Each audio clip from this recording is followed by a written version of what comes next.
Kicro.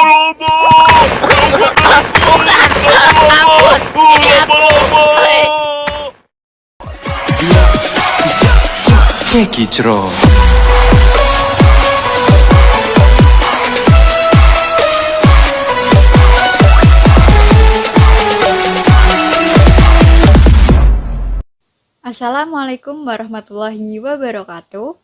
Halo teman-teman semua, perkenalkan saya Altira Khairunisa Aji. Saya Raihan Tri Asmanul Hanim.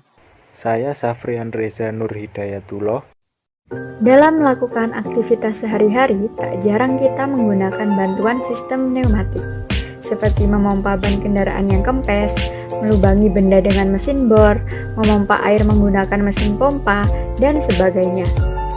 Sistem pneumatik sendiri merupakan sebuah teknologi yang memanfaatkan udara terkompresi untuk menghasilkan suatu gerakan mekanis. Sistem ini terdiri dari beberapa komponen yang dapat menunjang pengoperasiannya. Nah, di video ini kita akan membahas apa saja komponen-komponen atau bagian-bagian pada sistem pneumatik. So, stay tune. 1. Kompresor. Kompresor adalah suatu alat mekanikal yang bertujuan untuk menaikkan tekanan suatu gas dengan cara menurunkan volumenya. Komponen inilah yang mensuplai udara bertekanan untuk sistem pneumatik, serta menjaga tekanan sistem agar tetap berada pada tekanan kerjanya. 2. Tangki akumulator. Tangki akumulator atau juga disebut buffer tank berfungsi sebagai cadangan atau storage tekanan udara terkompresi yang digunakan untuk penggerak aktuator. Selain itu, tangki ini juga berfungsi untuk mencegah ketidakstabilan suplai udara ke aktuator, lebih menstabilkan kerja kompresor agar tidak terlalu sering mematikan dan menyalakan lagi, serta lebih memudahkan desain sistem dalam menempatkan kompresor jika diharuskan penempatan aktuator pneumatik lebih jauh dengan kompresor.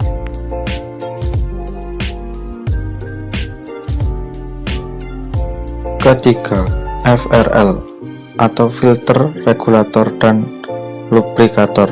Ketiga komponen ini wajib adanya dalam suatu rangkaian pneumatik karena akan berpengaruh pada kualitas fluida berupa udara terkompresi yang dihasilkan. Yang pertama, filter berperan untuk menyaring udara atmosfer yang akan masuk ke komponen selanjutnya. Hal ini diakibatkan karena udara atmosfer masih bercampur dengan unsur-unsur lain seperti uap air. Nantinya uap ini akan disaring sehingga udara yang masuk ke komponen selanjutnya bersih.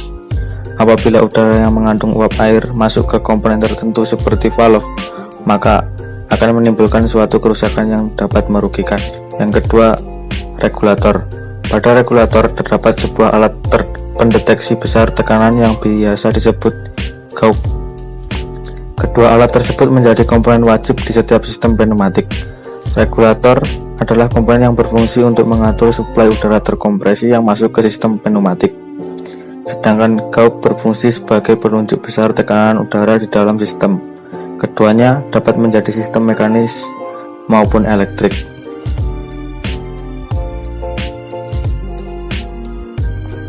Yang ketiga, lubrikator. Udara yang memasuki lubrikator akan dicampur dengan pelumas yang bertujuan agar ketika udara masuk, komponen lain akan dengan mudah melewatinya dan tidak menimbulkan suatu kemacetan aliran. Selanjutnya, yang keempat, valve. Katup pneumatik merupakan salah satu komponen penting di dalam peralatan pneumatik.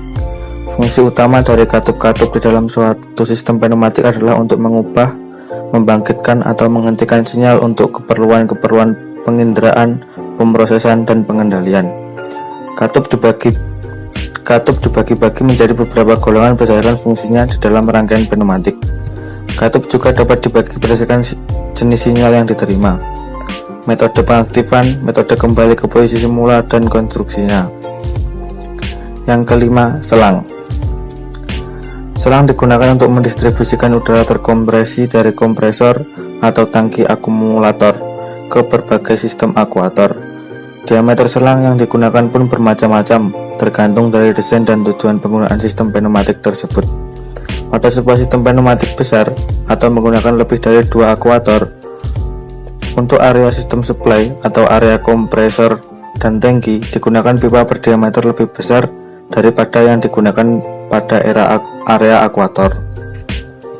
Namun jika sistem pneumatik yang ada kecil, misal hanya untuk menggerakkan salah satu aktuator, maka diameter selang yang digunakan pun akan seragam di semua bagian. Yang keenam adalah IP controller. Pada aktuator pneumatik yang kerjanya dapat bermodulasi, diperlukan satu alat kontrol suplai udara bertekanan yang khusus bernama IP controller. IP controller ini mengubah perintah kontrol dari sistem yang berupa sinyal arus menjadi besar tekanan udara yang harus disuplai ke aktuator. Yang terakhir, aktuator. Aktuator merupakan alat yang berfungsi melakukan kerja pada sistem pneumatik yang menghasilkan gerakan mekanis. Ada berbagai macam jenis pneumatik aktuator sesuai dengan penggunaannya, antara lain adalah silinder pneumatik, diafragma aktuator, dan pneumatik motor. Sekian pembahasan mengenai komponen-komponen sistem pneumatik yang dapat kami sampaikan. Semoga penjelasan singkat ini dapat bermanfaat dan sampai jumpa di video selanjutnya. Wassalamualaikum warahmatullahi wabarakatuh. Adios, deodoran ketek Miyabi. Cuau, cuau, cuau.